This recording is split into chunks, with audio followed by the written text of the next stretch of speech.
Hello, it's Chris here on my channel, and today is Monday, April 27th, 2026. And this is going to be a follow-up video from the previous video we've been talking about after a 3-hour long commentary video on Yesterworld Entertainment's video on the history of Walt Disney Home Video and the infamous Disney Vault. I know if you have enjoyed watching the whole 3 hours of rambling about discussing commentating on the on what the history of what this would look like, because what the Walt Disney Home Video was all about, to give you like a little backstory, a little history, and some other things, and all the stuff we've been doing this. And then you come to the right place. We've been following this for the past 3 hours. I've been talking about the video, this long video for like 3 hours of doing some commentary work, because it took me all night to do a video on that. And this is a this is something is a really good job on what is going on. And I had to say this is a very perfect way to do a good video on this one, because so this is going to be a follow-up video. And there's something we missed for the last couple of, like, maybe last week. I've been missing something from this collection. We've been talking about the film, about physical media, the history of what physical media is all about, and video formats and everything like this. Here's something we missed since the last time we've been talking about. So let me take a look at this backstory here. And this is something you're missing out on: the history of the Disney Home Entertainment, the history that Yesterworld Entertainment was put out. The very first home video machine that was actually introduced in 1965 was the Ampex VR7000 reel-to-reel video tape recorder. This is one of the rare machines that Rick Thomas from Obsolete Video Services has the exact same model. No, he has the model like this, but it's a very rare machine. But what is that introduced? And according to the Google AI, the Ampex VR7000 is a classic 1-inch video reel-to-reel video tape recorder introduced in 1965. It's one of the first, if not the first, portable helical scan recorders, though its portability is relative, and the unit weighs approximately 80 pounds. That's a very heavy machine. That's a very heavy piece of equipment. It includes the 1-inch Type A helical scan known as the SMPTEA video. It records and plays black and white only. It's not even compatible with color. Yeah, color wasn't even there at the moment, because it only records black and white only, but it does not record anything but color. But 3,000 lines of horizontal resolution with a 3.5 megahertz bandwidth, and the tape speed is 9.6 inches per second. It's a 9.6 IPS, allowing up to 60 minutes of recording on a standard 3,000 foot reel. And of course, it features a rotary video head. Notably, the tape loads runs on the opposite direction compared to most modern machines. There's even, it was made for, primarily designed for educational, medical, and industrial use, but it was not recommended for home use. But it's often sold as part of the complete video trainer mobile console that includes the VR7000 9-inch monitor, a Velicon camera, and a TV tuner. It is fully compatible with later Ampex VR7500, although the 7500 added the color playback compatibilities. Yeah. And this is also, they can restore and digitize historical 1-inch tapes. And, it's one of those rare tape record machines they ever used. But these are not intended for home use. They were best known for TV broadcast, medical purposes, and, of course, and for schools. Yeah, back in the 60s, these were made for schools anyway. But this particular machine actually worked pretty well on how this thing does. Rick Thomas has a video to say about it. But let's give this thing a watch. Joined a couple videos I posted on the Ampex videotape recovery we did on the VR7000 that I just got done restoring. it's amazing with the emails I've been getting about this machine. I just wanted to take a few minutes this morning to walk you through the machine because I don't really cover that much in a lot of my videos about the machine itself. But I got a lot of people asking about just details about the machine and how the machine works. So I'm going to do just a quick little video, give you guys an idea how this machine works, why it's so rare. And if you're a 1960s collector, like baseball games, television movie horror host, movies, just rare TV shows that, were never saved or kept in television, anything television that's pretty much 1960s, this is the machine that was available. People were able to buy these, and they had a television tuner on these, and you were able to record television right off the air. So yeah, these are actually made exclusively for industrial use. They will not be used for home because these were sold for schools, for educational purposes, medical surgeons, and some other stuff. They were used for equipment like these. These they named Ampex, which you can see. I can't see. It's too blurry. Yeah. Oh, here it is. I know you had to focus a little bit. This is the Ampex brand, and it's actually the Ampex logo. You can see it's on the panel, on the front panel. It says Ampex on it. Yeah, those are very early tapes.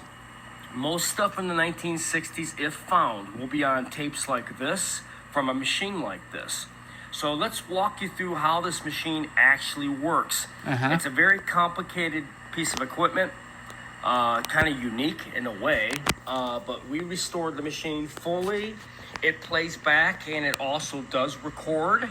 So this machine is completely rebuilt. So as you can see, I got it in its case. It's a wooden case that it sits in with, like vinyl covering, whatever. With the Ampex logo on the front. What's kind of unique and nice about this machine, it has carrying handles. You see these handles, you pull them out. Yeah. You tip it on its side and you can very actually heavy. Carry it. These are actually carry handles. Then there's a cover, like a suitcase cover that closes the top, which I don't have here in my living room. But as you can see, it's very easy to move around. Once you put it on its side, two people can actually carry it. It's kind of heavy, not as heavy as some of the machines I have, but it is kind of a heavy unit.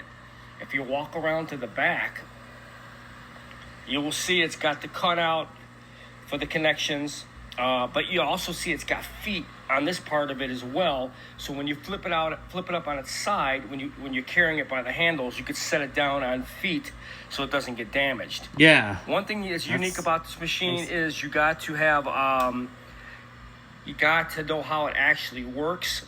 This particular machine will not work if you don't have the dummy plug in place. Yeah. That's this plug right here. The dummy plug. This actually activates the actual motor, and if you don't have that plugged in, even if you turn it on, it'll come up error because you got to have this it's like a remote plug that actually has to be plugged in for the motors to kick in. Yeah, I know there was a dummy plug in here, but you can see the panel right there. If you want to focus a little bit, if they use dummy plugs, let me see what the heck is going on here. They use dummy plugs on this machine. If I were, I can't see it, so it's too blurry. Actual weird thing, like an on and off type of safety plug. All right, now, as you can tell in the back of the unit, it's kind of unique. It does have modulation out, so if I had a modulation color output unit that came with these, I actually could take it from a modulation out and actually play color tapes on this unit. Yeah, that's because the color units are probably included. This is a modular out video input. Yeah, the modular output that was used for color. But, if it's not compatible with the color thing, this is a video out. You got the video out, the audio in, but that's already plugged in.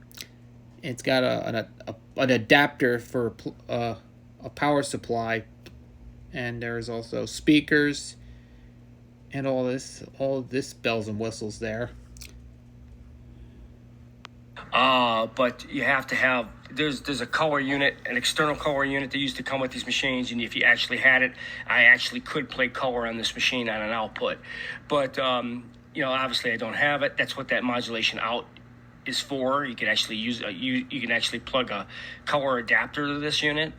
Kind of unique. Also, you got a video input here, and you got a switch that you could turn in different positions for line out, line speaker, and all that. 2 different fuses runs this unit. And also you have an XLR output for audio and input, and speaker, which is a quarter plug-in. And you got your video output here, and then your remote plug. It's not real complicated, but it does have a lot of features in the back. All right, but the cool thing about this machine basically is how it loads. I get people asking me, why does it spin in the opposite direction like this instead of like normal recorders? It's because of the way it's fed around the drum, guys. When you load one of these things, you got to load it, and then the tape gets loaded in the opposite direction, and then it goes to the spool.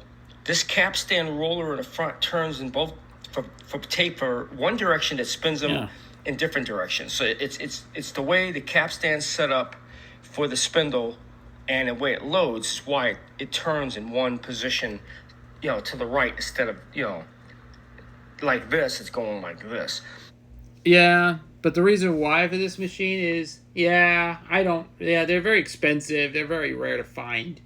This was not have a place to put that in this area because, it was too big. It's just the way it loads around this drum. I'll give you the day off if you can prove to me, you know. Right, instead of, you know, like this, it's going like this. And it's just the way it loads around this drum. It's kind of a weird loading. Then once you load the tape, you got to lock this in place. You see this handle here? You got those things. It locks in place. You hear that lock? It's sort of like an alpha wrap, or sort of like a Type C unit, where Type C, it actually loads and it squeezes the tape around the drum. That's what this thing does. It actually loads the tape, and then it squeezes it completely around the drum and the heads on the sides before it goes to the actual spools. It's kind of a unique machine. It's really bizarre the way this thing's designed, but anyways, that's how you load it. So it's the reason for the spindle going in the opposite way is because of the way it loads around the tape is loaded around the drum before you load it and you lock it. Okay? Another thing people need to understand about this machine, it's pretty good quality, but it's only a one field scan or one video head scan. As you can see, this unit only has one video head. It does not have 2. So it's a one video head playback record scan. It's kind of unique. Of course, we built a brand new video head for this unit, and the transformer that goes up on top. But it's just a one video head scan. This is your tension arm here. So when you're adjusting your drag for your tension, you use this knob right here, and this sets your tension for the drag, so you're getting proper drag on the tape from the take-up spool itself. Yeah, but one of the features we have here, it has a headphone jack, and there's also other ones like the audio inputs for both the microphone, balance line, and unbalanced line. There's also record level for both left and right. I don't know. There's actually the audio for video and a record level for audio output, and even I don't know what, I can't pronounce this one. So volume control, I'm not sure. It's little figure I can't see. It's too blurry. It does record. Okay, I just want to let you all this know. It does record. Yes, there's also other features we have here.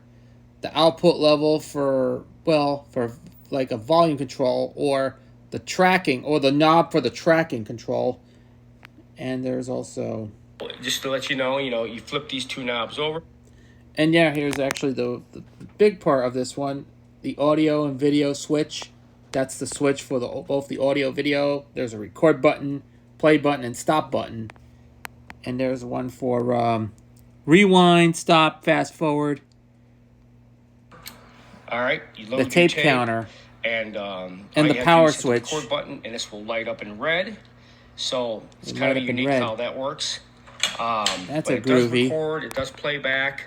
It's a very simple machine, but very bizarre the way they designed it and the alpha wrap type of thing around and this the drum. other switch for the load. They could have somehow made it where they could have had it load this way instead of that way, but it's in the opposite way. It's just bizarre, and it loads around the drum, and it has to always be locked.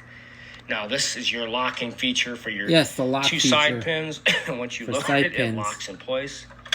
All right, and that's it. And once you got your tape loaded and you got this locked and you got the drum spinning up to speed, you hit your play button, and then your audio will come across, and you got your audio level and tracking. And here's your record features over here if you're going to record with the unit, which is not what I built the unit for. It's just for playback.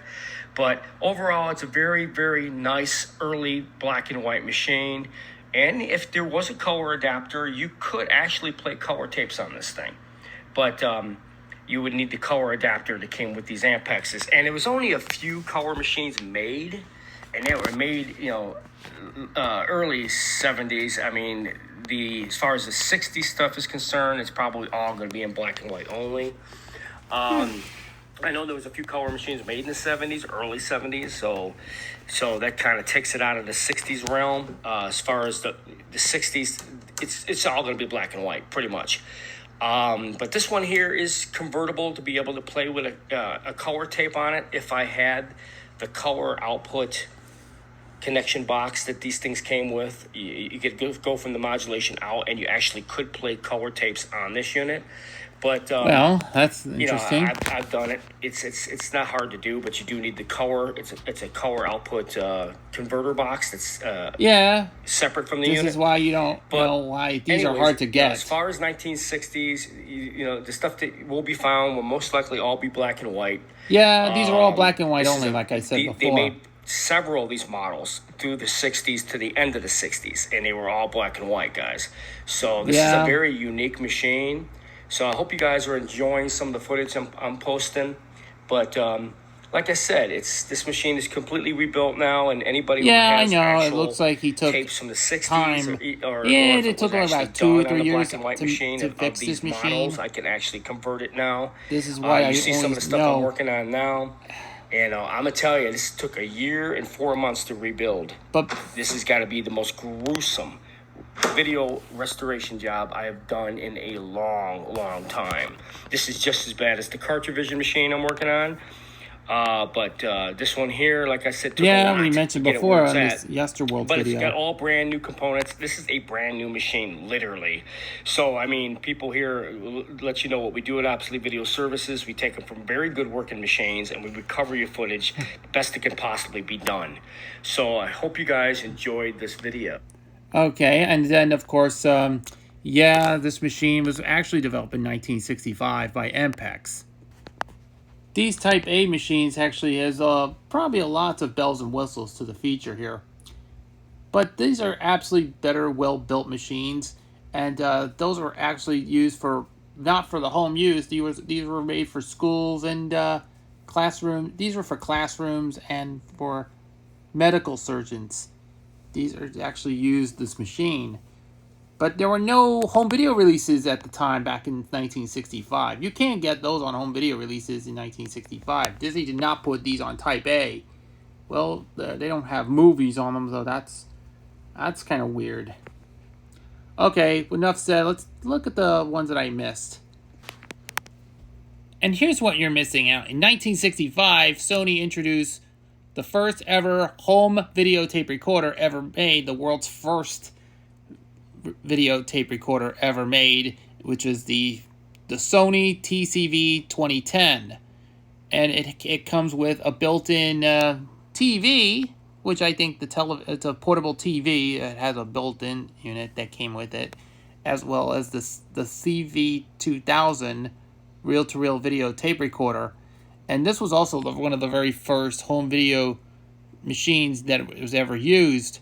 And it comes loaded with blank videotapes that will run 60 minutes. You can record stuff off television, or you can record your video using a camera. With you can see someone was using a camera to shoot some videos of people are having fun in the pool. And then this is why you're looking at the television, watching the kids smiling on a television. This was like one of the very first consumer home for the home. And this was made exclusively for the home. They're not used for educational or any other purpose. They don't use that for medical, doctors, educational, and other stuff. But this is according to what the AI was saying.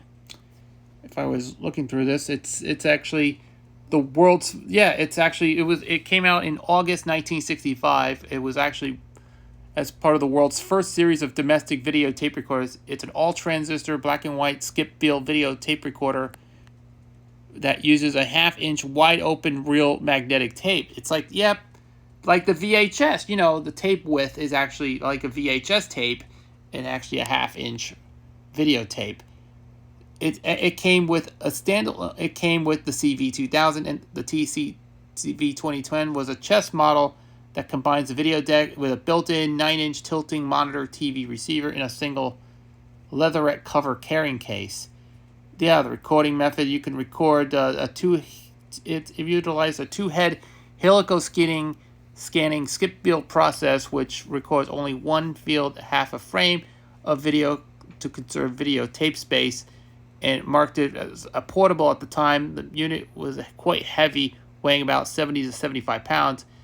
At launch, back in 1965, it was priced at $995 back in 1965. This was like 1965's dollars. It was like $1,000 worth if you can buy like a video machine, which is a significant investment for home consumer in the 60s.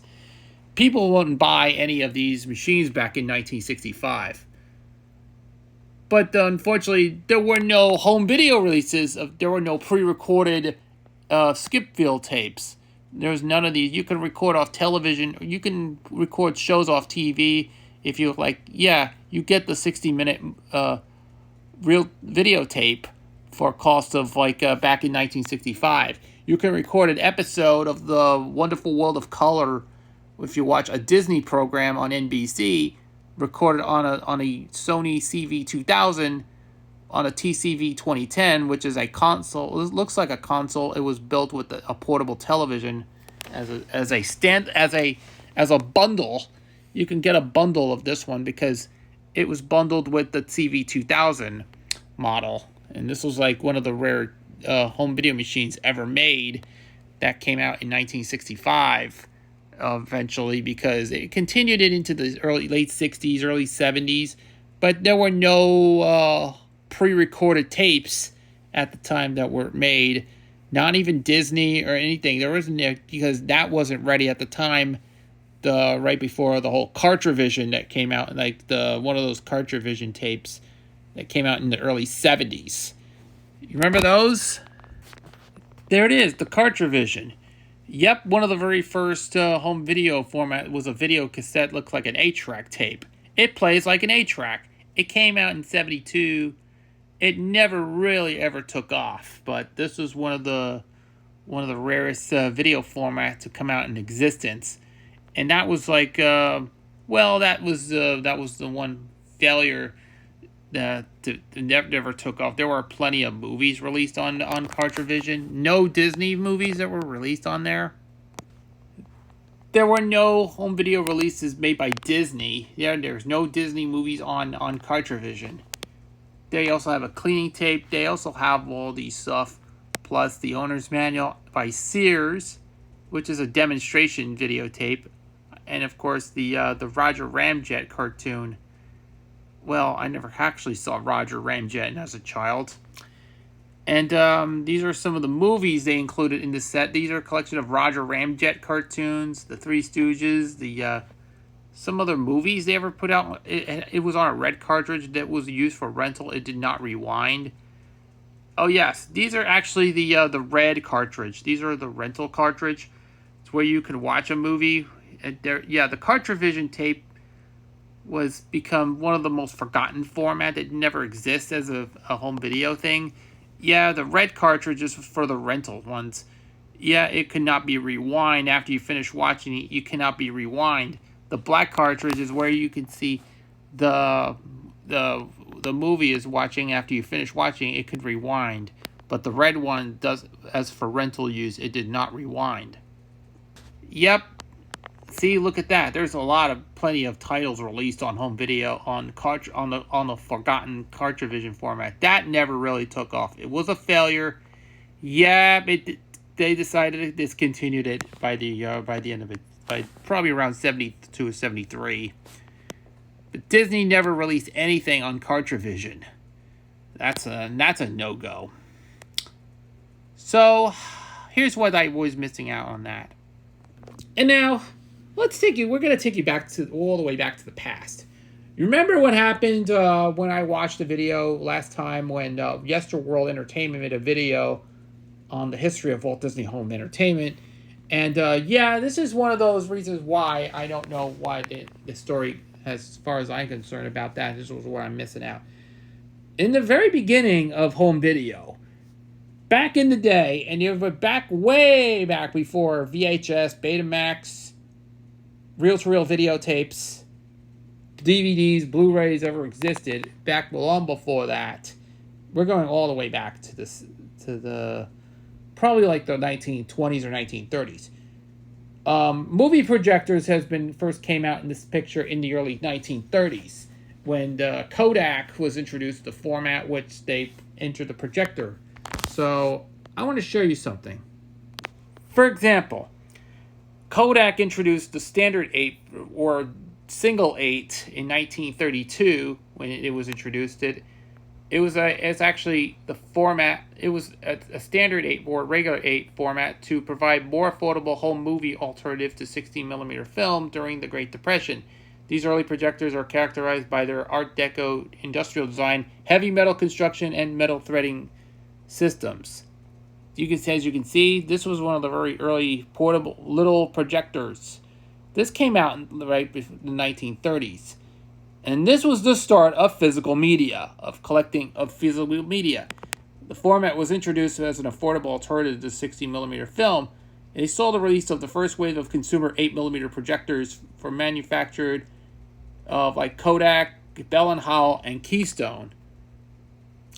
And yep, this is one of the first models, the 8 model, the Kodascope 8 Model 40 was released between 1932 and 34. It was one of the first of truly portable 8mm projectors often found today. Original fitting case, and there's also the Model 20, the version of Kodak's very first 8mm film from 1932. And of course, those format looks pretty well done. And this was the Kodak 8, which is the Model 50. And this was one of the very first early movie projectors ever made for the home. And this was back around the 30s when Kodak was first introduced in 1932, when they introduced the 8mm film. And this was the beginning of what we call physical media. And this is what I'm talking about, this film right there. And this is actually Castle Films. And I think we can find that out. Here it is. This is the film right there. And this was the beginning of collecting physical. This was the very early beginning of physical media. Back when no VCRs, no DVD players, no nothing. There's no VHS, Betamax, DVD, Blu-ray. All you can get is film. That's right, film. These are all standard regular 8mm film. It will run on the projector. It will run cartoons. This is a cartoon I was talking about. Yep, it has like 10 minutes of film time, and it's a very lengthy film, but yeah, it's a short film. It runs 10 minutes of film. It runs about 10 minutes, and after you rewind it, you have to put that in the reel, and this is how you do that. This is where you can watch it on a movie projector, which I do have it here. And this is one of those reasons why I enjoyed collecting film, was the hobby of what we call the 8mm film. The standard 8mm film were very convenient for its time, and this is where it was done especially for physical media collectors. And I think this is a very, very good idea when over the years you gotta go watch, you have to load the film maybe when you have fun. You got to start watch some cartoons, and yeah, you got to load the movie and you got to watch some cartoons. Wow, look at all these cartoons on here. So I have a boatload of cartoons on this format. So anyways, and now we're getting into the 60mm film. It was introduced by Kodak in 1923 as a safer, more affordable safety film alternative to a highly flammable 35mm nitrate stock. Began as a consumer format for home movies. It evolved into a professional standard for TV productions, news gatherings, and independent filmmakings. And yes, this is what we're calling this format, 60mm. These were made for it was made with two different sources. One with silent, without the sound, with double perforation, and the other one with sound, with a single perforation with sound. These were worked with many projectors, like the silent movie projectors and the sound projectors. So you could buy these. It was for both home, schools, and of course prisons and militaries. Those were actually recommended to watch movies while you're watching it at all. It comes in other different. It could be shown into homes, schools, prisons, and militaries. People enjoyed watching films on 16mm. And this format right here is this. So, yeah, it's a larger reel. It holds 60mm film. It holds a lot of film in there. These are all 60mm. And this is another piece of physical media. It looks like it's a very large reel. Take a look at that. These are larger reels. This is a large reel. It could hold up to like 40 minutes of film in there. It has both television shows, cartoons, and everything. 7-inch 60mm reels on 7-inch also has 10 minutes. It runs cartoons on them for each reel. And this is actually, you can splice it together where you can place the end of the cartoon and then start the beginning of the cartoon where you could splice it in there. I always do this method to use all the stuff, so I have to add it to the collection. And these are all 60mm films, and these are absolutely fantastic. And those are great films to enjoy. So I think this is a very enjoyable reason why I like about this film. It's very, very well done. But wait, there's more.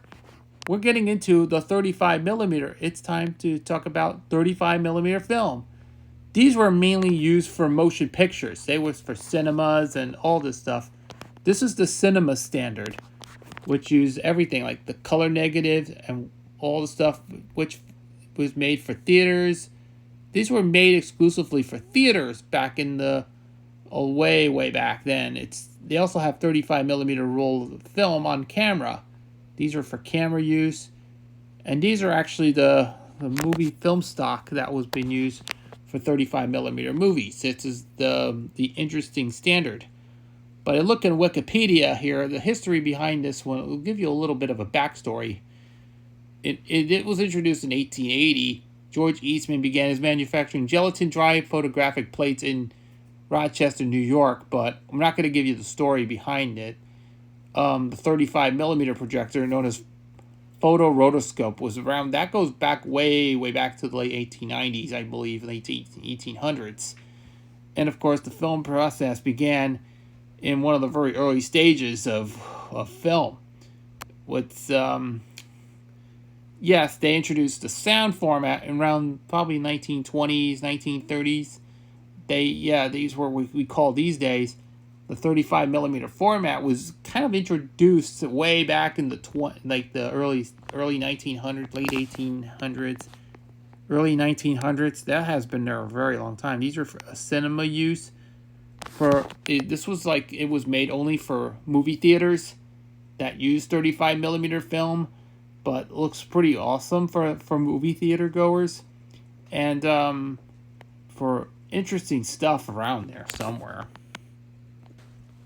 It started with 35 millimeter nitrate, with what they call cellulose nitrate. It was the global industry standard for professional movies. It ran from 1899 till the early 50s.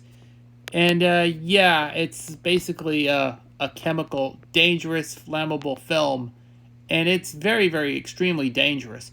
It could be stored in a cool place. The nitrate film uses a metallic luster and shimmering gray tones.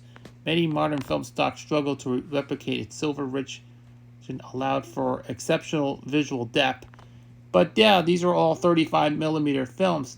The problem is it's flammable and it can cause a fire. And yes, fire can cause it.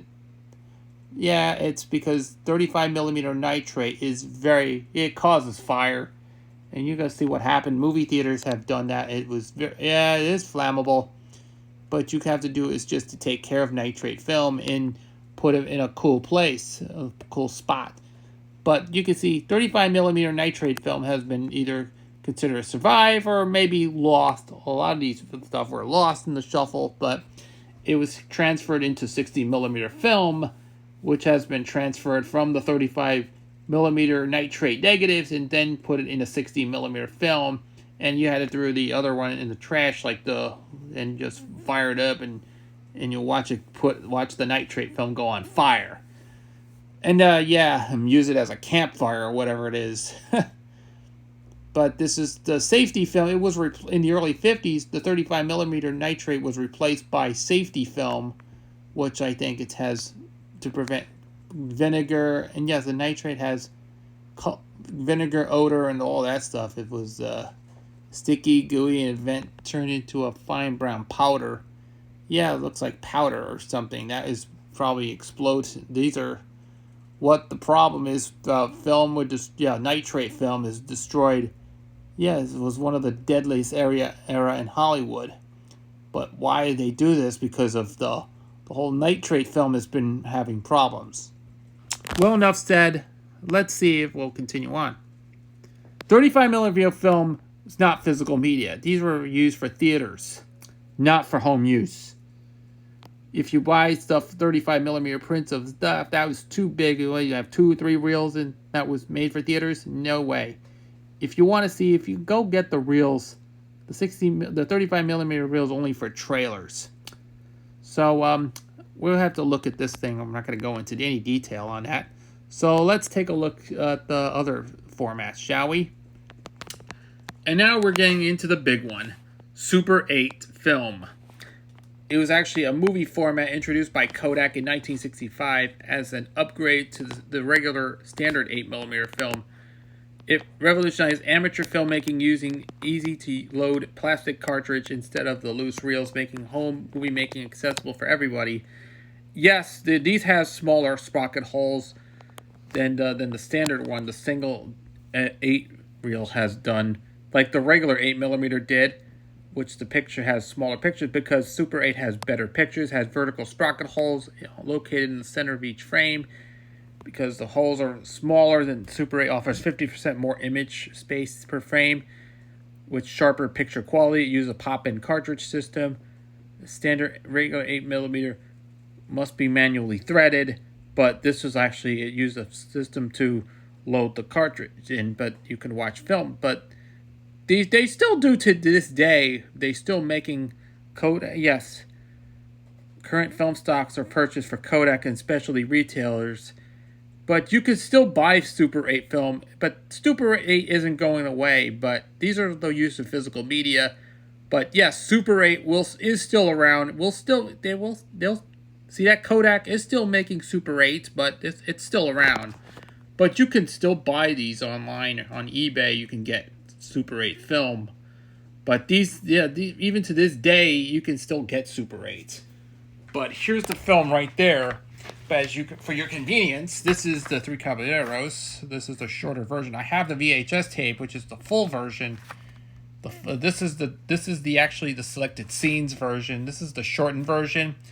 Featured selected scenes from the film, but anyways, it never came out on home video until '82, when the full movie was released on VHS. But I do have the Masterpiece Collection VHS of that, which is the entire movie. But this is the shortened version.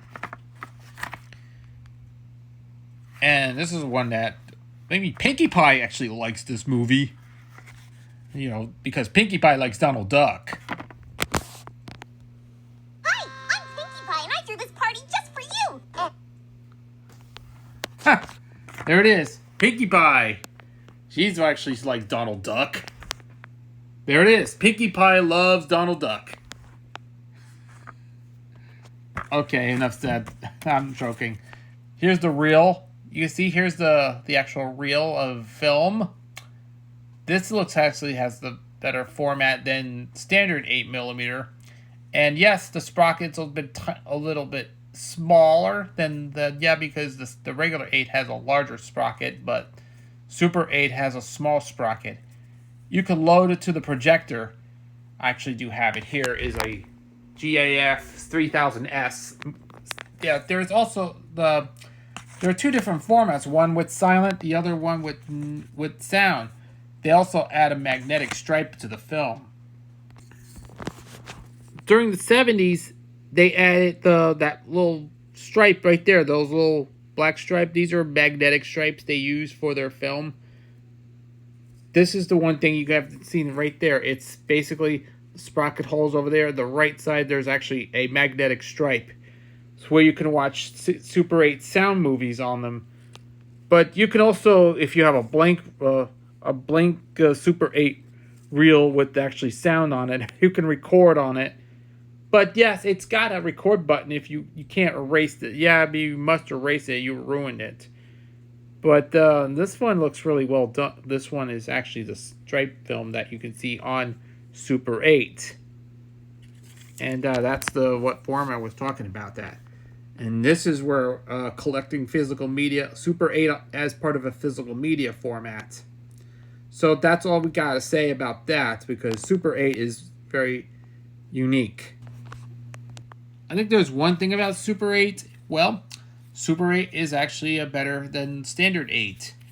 It's got larger sprocket. Oh, yeah, it has that little thing on that, a larger thing, which is the spindle. You have to put them in the little larger spindle.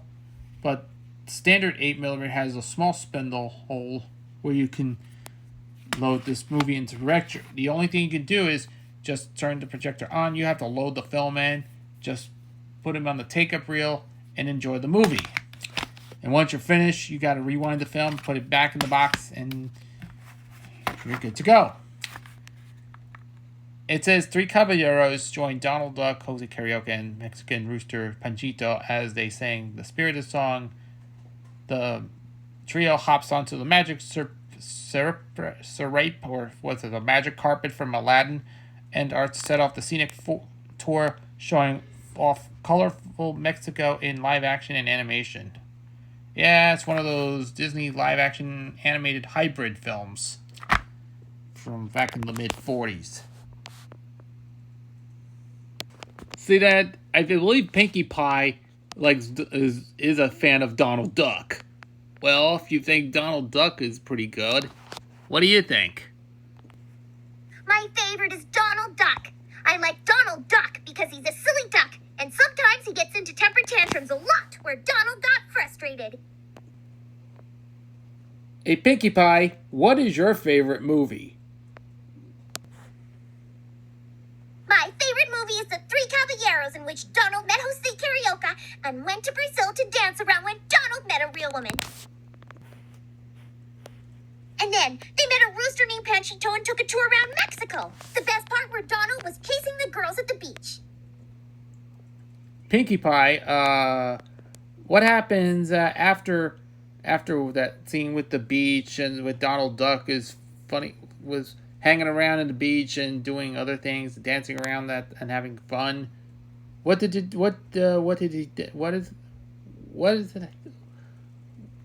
So what happens after that? After that, it has songs, and then Donald goes crazy in a weird way, and then it goes right into the end where the fireworks went off. Well, I do agree on that after I watched the movie for like 75 minutes. Well, it was a pretty good film. So, what do you think about The Three Caballeros? Pinkie Pie? It was fun. The movie was perfect. The songs were great. And the animation was beautiful, especially the live action parts. Okay, I agree with that. Besides Donald Duck, what is your favorite song? My favorite song is Disco Duck by Rick Dees, and it was a funny song. It came out back in 1976. Wow, that's a great record. Disco Duck is from 1976 by Rick Dees. So, any final thoughts on Donald Duck? Nothing special. It's been a pleasure, Chris. It's time to get back to Ponyville to watch Donald Duck cartoons on Disney Plus. Well, take care of yourself, Pinkie Pie. We'll see you then. Goodbye now. Wow. This is great. I mean, I was trying to interviewing Pinkie Pie on, well, it'll be on my talk show here. So, enough said. Alright, yeah. Well, we've been having enough discussions on home video and home formats and physical media and all this stuff. Well, we're just trying to get a little off topic. You know, I want to thank Pinkie Pie for discussing and interviewing with them, talking about the Three Caballeros and some other stuff. So we're gonna get to the basics here for this video here. We're gonna be discussing we're gonna take a look at the logos we're gonna feature in this video. We have to say this is what we had to say to thank everybody over at his name is TR3X Productions, did a video on what was called the Walt Disney Home Entertainment logo history.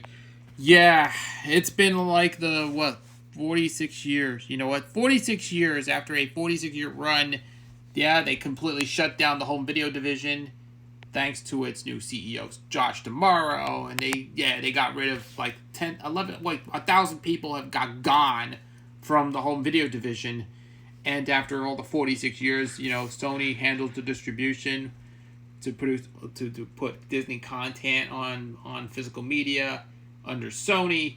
But this is what I think this happened because during the past week or 2 weeks ago, when Disney has announced a bunch of layoffs from right across the board from Marvel to the home entertainment division, yeah, it was really good gone. We're gonna take a look at the logos of Walt Disney Home Video from the past 46 years, from 1978 to 2026. And I think this is a video, I'm going to give you a little commentary.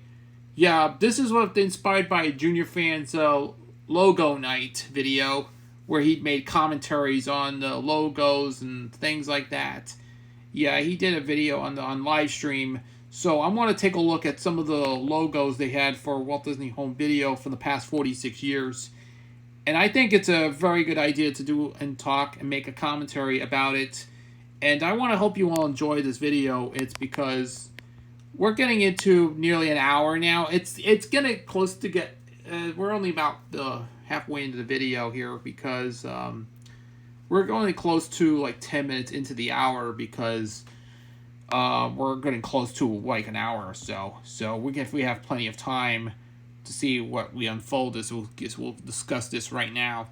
And this brings back a lot of great memories of what the logo has been remembered for a very long time, since Disney was a brand for home video distribution companies. They were putting out a lot of Disney movies. When was the first time they put out a lot of these stuff? Between 1978, well, they first came out with MCA Discovision.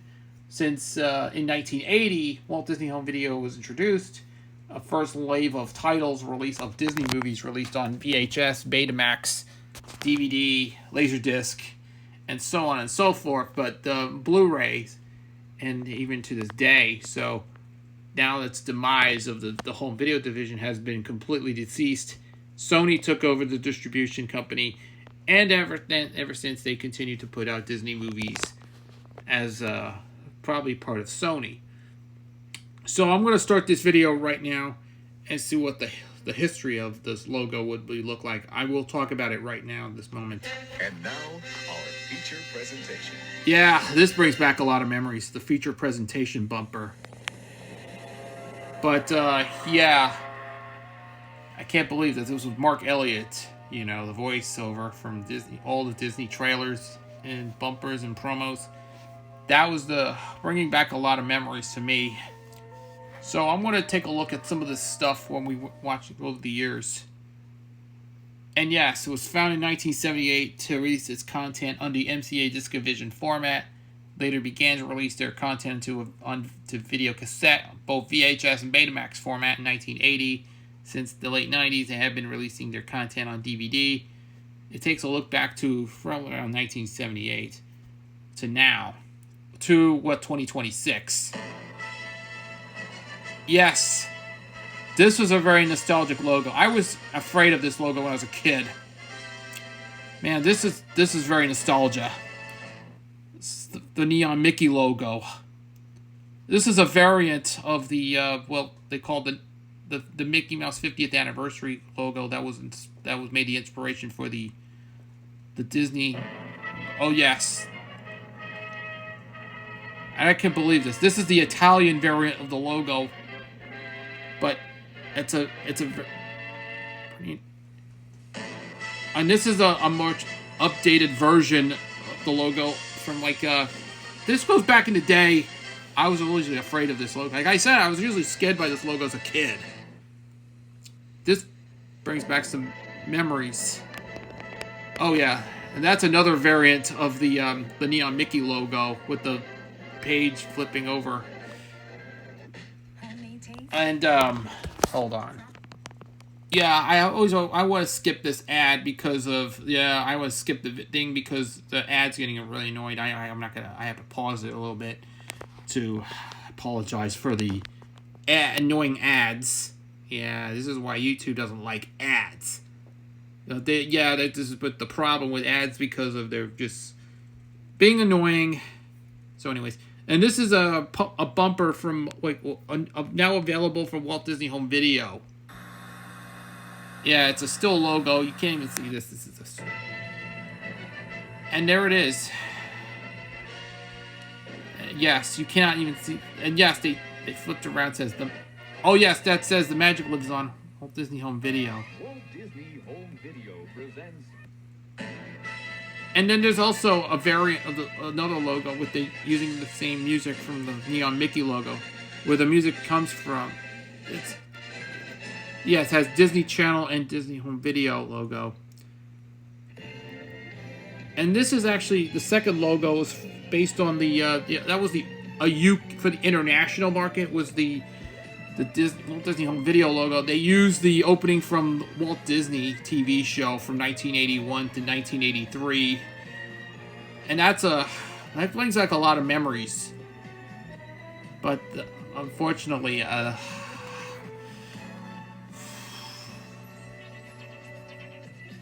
oh yes, it has the extended version of the theme. This is kind of like they used to.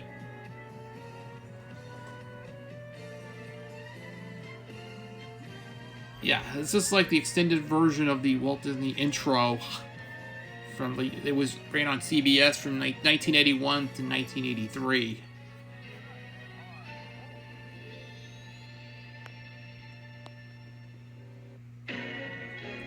Oh, now there's another. I have to skip this thing. I want to skip this thing because I'm not going to get too... repeats the logo a bit. I want to... Oh, and this is the logo So I have to skip this a little bit because it's getting a little repeated. Oh.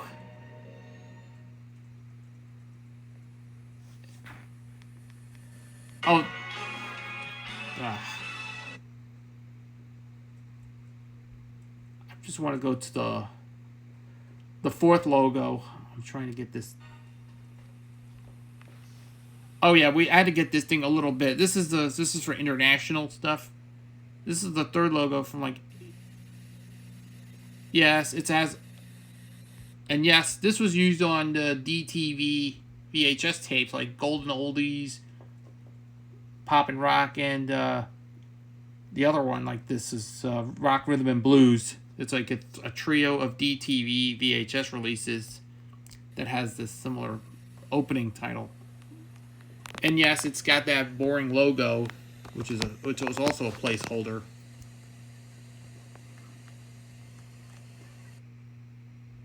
And this is the version we remember, this iconic logo. This is the Sorcerer Mickey logo, which is a much better improvement. This is, everybody remembers this logo from back in like 86 to probably the 90s. That is a very interesting logo to watch. Yeah, I know, that's the voiceover. Oh, this is actually has that music from the sing-along songs.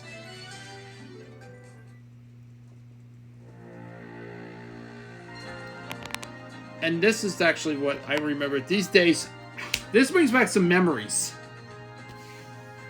This is the way they bring back a lot of great memories watching the Sorcerer Mickey logo. Now Mickey Mouse appears, standing in a pool of blue. Oh yeah, that was for the blind version.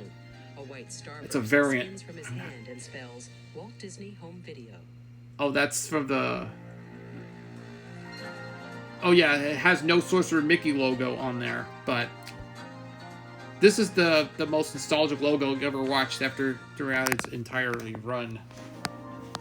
And this is the shortened version of the logo, but Coming from Walt Disney Home Video. yes, it's got the announcement saying coming soon from Walt Disney Home Video.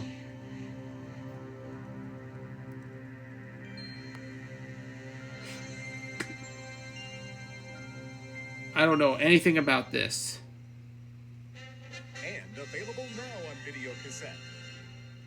Yes, Now it's got a available on bumper. video cassette. This is they use Mark Elliott's voiceover. This season, you and your family can own the magic of Disney on video cassette, only from Walt Disney Home Video. Oh yeah, these are some international Don't versions. miss this opportunity to begin your own Walt Disney library from only $9.99 and bring Disney home for good.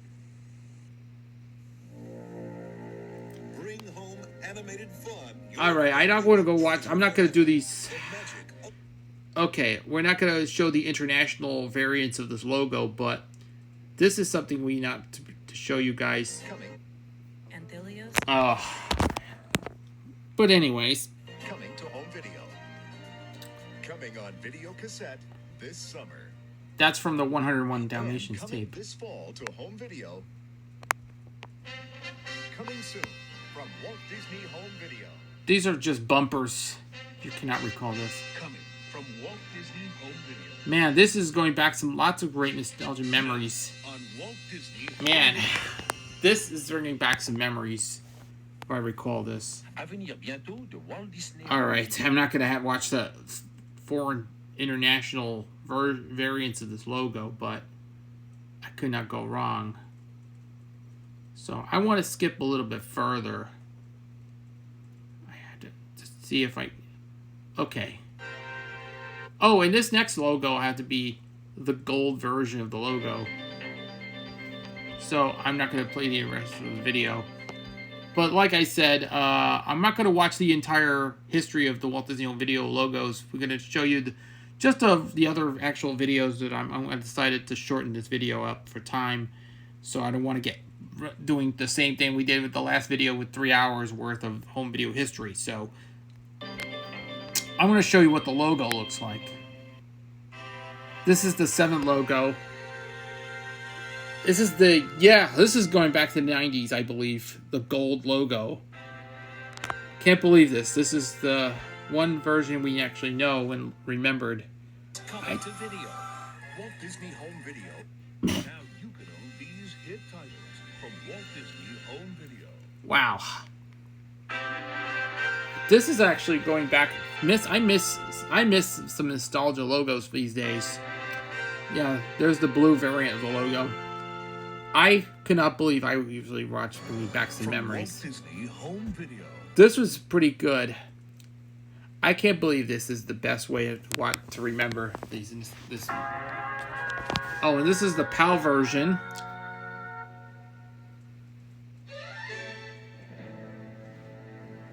Something radical finally happened in this town. And this is the Japanese version of the logo. It doesn't show that little. Oh, and this is the international version of the Disney Videos logo.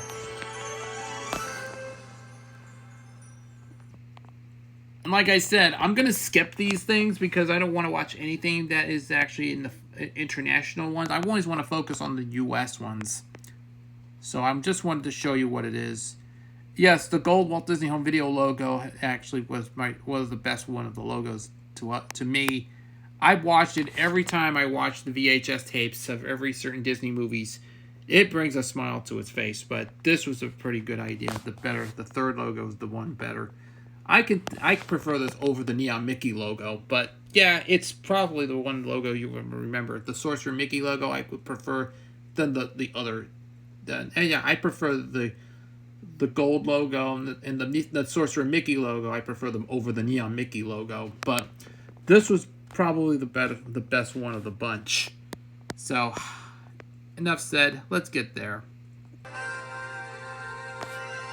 Oh, that's kind of a variant of the logo from. This is a different variant of the Walt Disney Home Video logo that goes back a long way.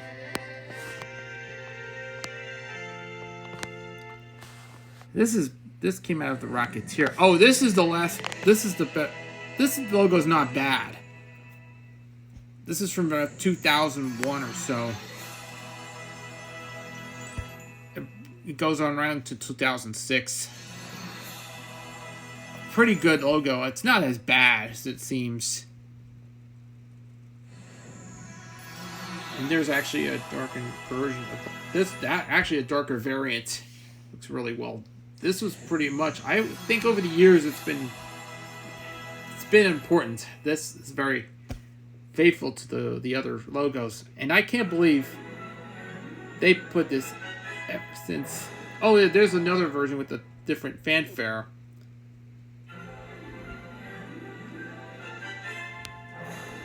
Wow. To me, I've been watching this thing ever since I popped in it. Oh, there's this 12th and last logo. From the magic within our hearts to the adventure beyond the horizon, there is only one Disney. And yes, they use the music from the Morgan Creek logo. Yes, it kind of reminds me of the Morgan Creek logo, and that's just the better what. And this was the last logo until they kind of like the last. This would be the sad way to end the logo like this, on a higher note. It's got some collages and all this stuff, and this is bringing back a lot of good memories. The last like a decade or so, and that's a very important way to watch this. It's, as you can see, and this is the last version of the logo, and that's it. It continued it right into 2026. And that's it, because only used for the side when the Blu-ray starts.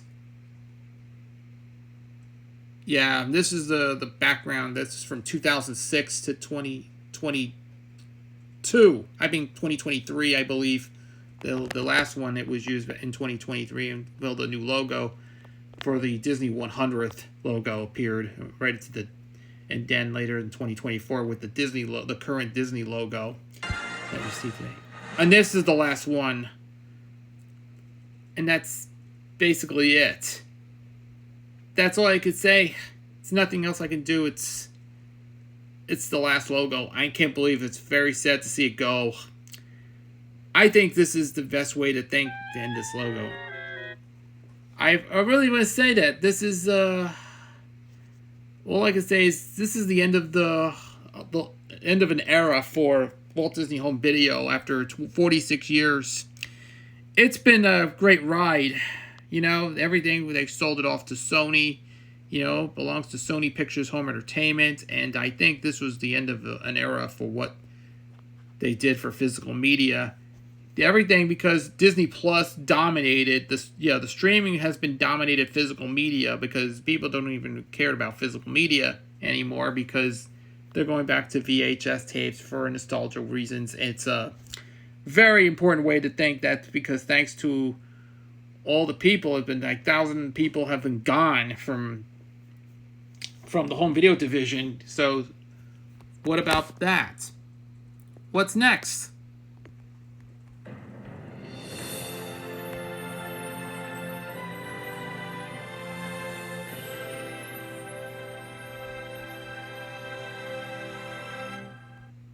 There you go. Sony Pictures Home Entertainment is where Disney is now currently owns the distribution for physical media.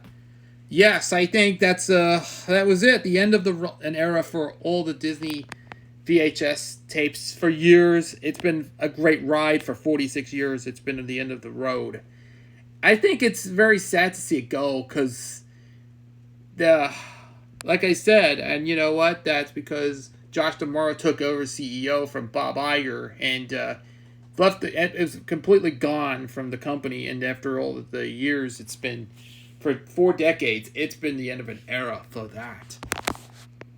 And this is what it says: the end of Disney Home Video. What the April 2026 layoffs really mean for physical media? Yeah, laid off the entire home video entertainment department. Here's what actually means for physical media, and why shouldn't you panic? Over the 2 years ago, Disney moved all the physical media production over to Sony. Sony was taking over which titles came out, the packaging, the remastering, the distribution, the manufacturing of the disc, you name it. Sony was doing it. So Disney has done away with physical media internally. And Jeff Rouso says the end of, and of course, Disney Home Video was a juggernaut of home video boom. Everybody had those clamshell VHS tapes everyone knew coming soon to video intros. Yeah, as we mentioned before, Lion King was the best-selling VHS tape of all time, over $1 billion in sales. Absolutely insane of what they were putting out in the 1990s into the 2000s, and they've stepped out because of the money isn't there anymore.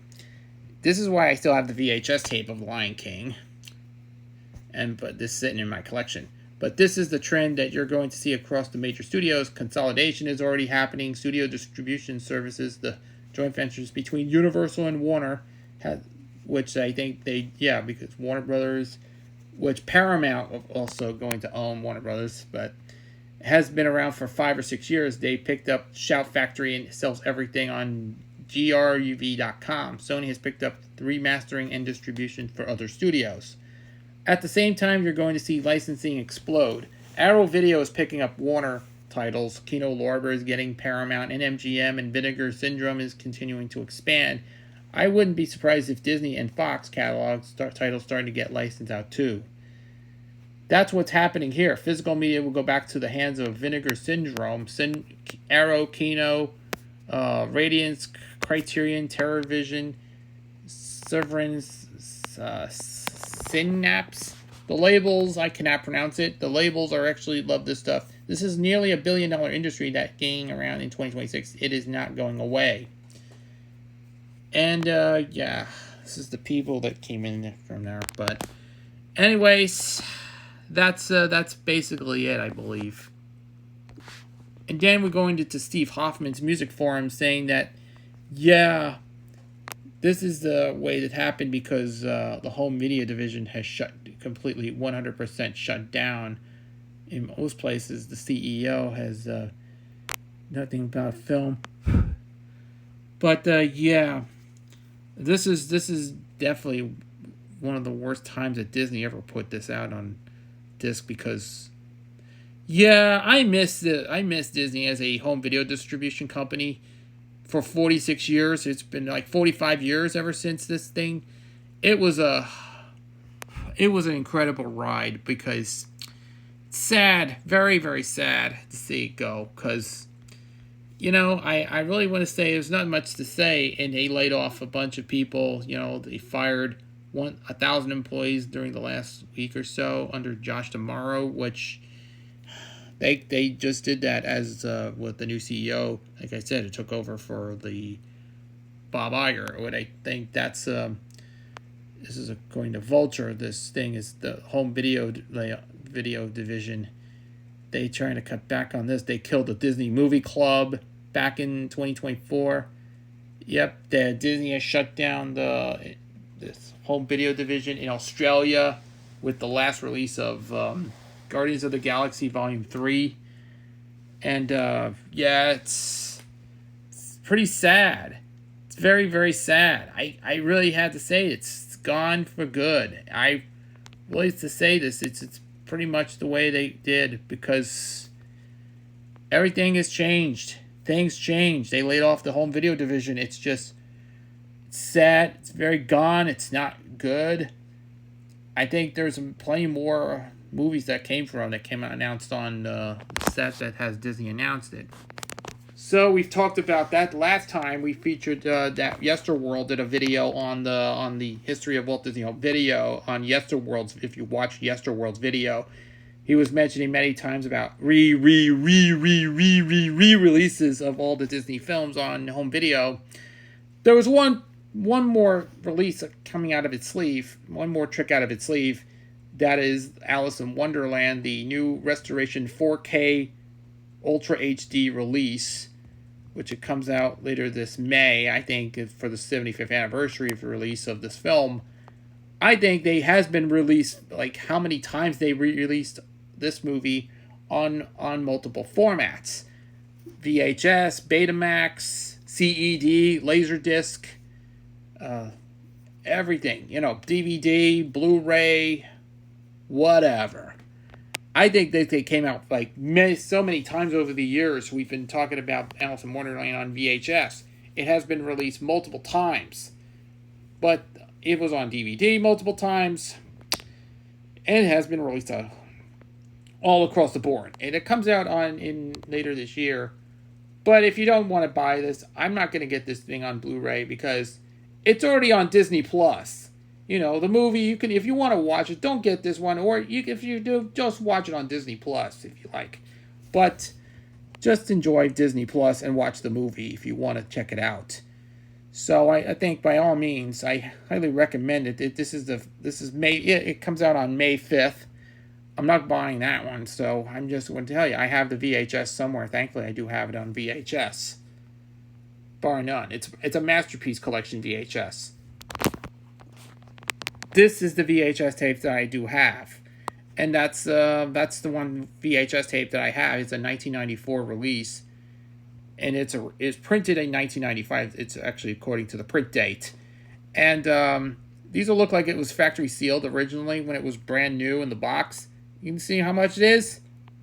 Oh no, $1,625. That's scalping the price. Yeah, look at this. I looked on eBay and I found this price is just ridiculously amount of money. I don't know why. This eBay, the pricing VHS tape of Alice in Wonderland is just scalpers. Yeah, it's full of scalpers. I mean, really don't understand why. I do have a copy on VHS, but why did they try to scalp the prices? Yeah, it is. eBay is full of scalpers. I mean, yeah, they just scalp the prices further, I think. Yeah, I just wanted to tell you, thankfully I do have it on VHS, but unfortunately, yeah, if you want to find copies like this, it would be more cheaper.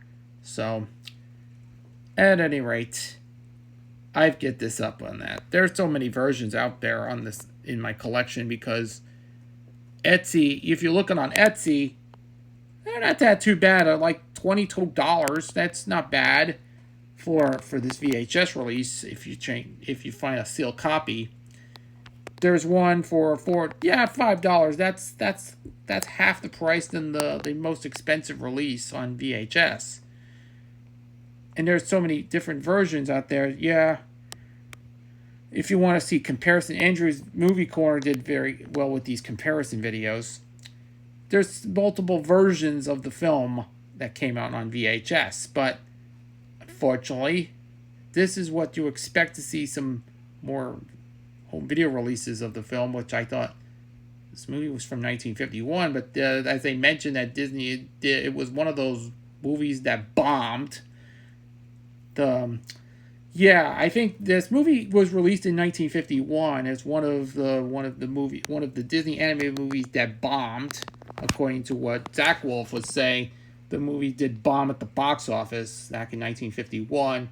It came out in the early 70s. It was re-released in the 70s with some more, geared towards a more psychedelic hippie crowd.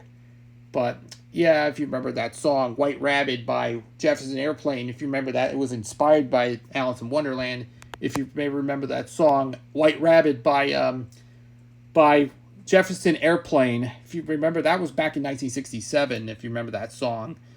It was inspired by Alice in Wonderland, and of course, it was one of those psychedelic songs from the 60s, and of course, there's also a television movie that came out in the 70s called Go Ask Alice, which was a television movie that came out in the 70s, if you know what you're talking about.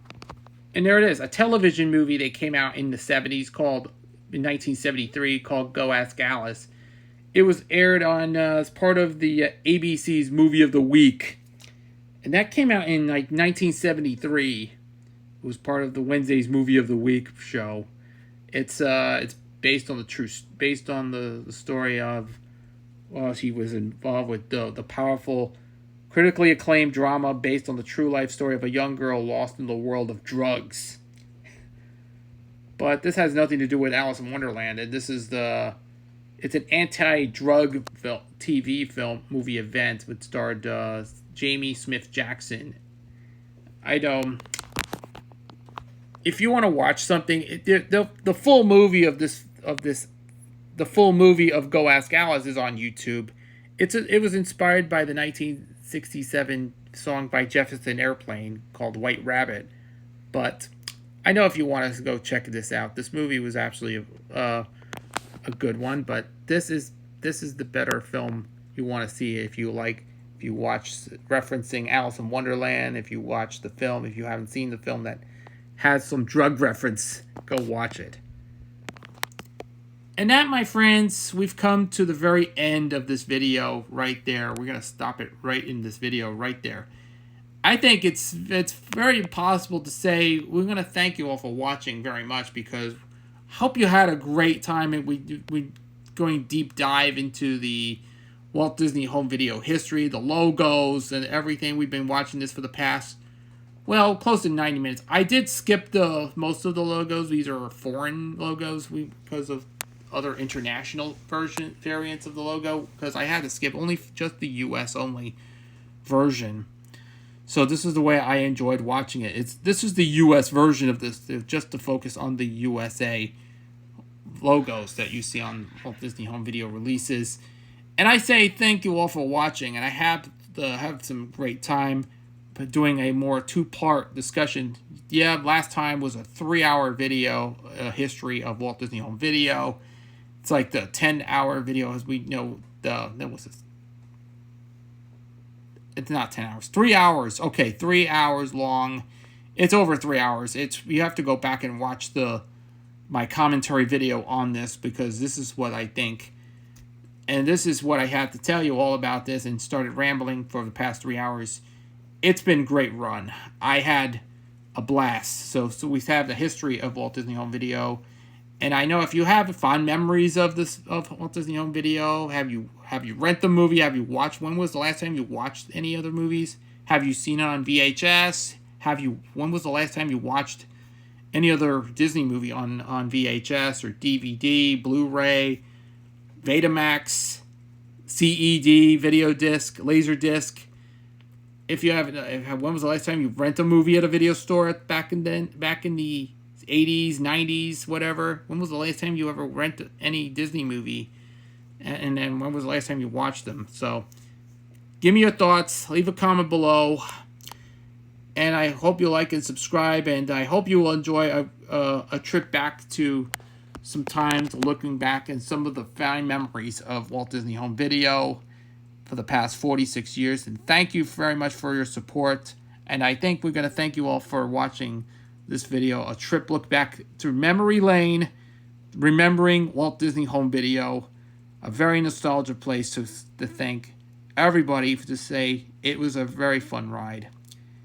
I've been watching these in the past. Earlier today, we've watched those various logos, the bumpers, everything. And I think my favorite one of the bunch is actually the Sorcerer Mickey logo. That brings a smile to my face, because this brings a smile to everybody. I remember this was the most fondly remembered logo of all time. It was the Sorcerer Mickey logo from 1986, which was the most fondly remembered logo ever. So the Neon Mickey, I prefer the Sorcerer Mickey logo over the Neon Mickey logo. Yeah, the Neon Mickey logo was okay, but it was when I was a kid, I was freaked out by the Neon Mickey logo, because it brought like frightening memories after watching this logo. That is just one of the most frightening memories. I go back in time to the early 80s if I was a little kid, when we rent VHS tapes of Disney movies at the video store. At the time, I know I was back when we rent movies. We used to watch some of the films when we brought over to the video store, and I saw the Sorcerer Mickey logo was popped up, and yeah, it brings me a tear. It brings me kind of frightening memories to me as a child. Even today, brings back some nostalgia, and I think this is a very nice time. And yes, the Sorcerer Mickey logo was a very nostalgia logo. I prefer them over the Neon Mickey logo, and of course the gold Walt Disney Home Video logo, and the 2001 logo, and the last one, especially the last one, was kind of fine. It's kind of yeah, it's been pretty much a rough time for all these years. I've been going through all the various logos of Walt Disney Home Video for the past 46 years. It's been a great run.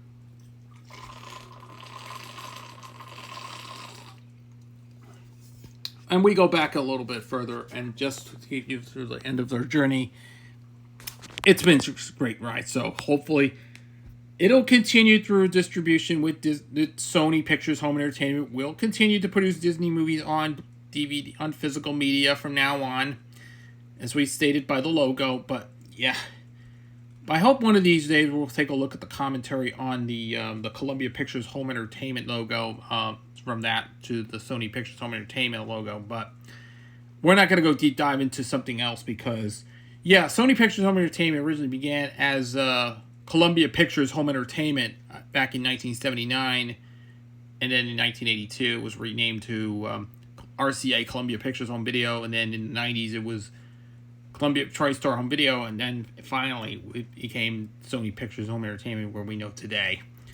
And I think that's pretty much to say. Now Sony has now handled the distribution of Disney movies on physical media.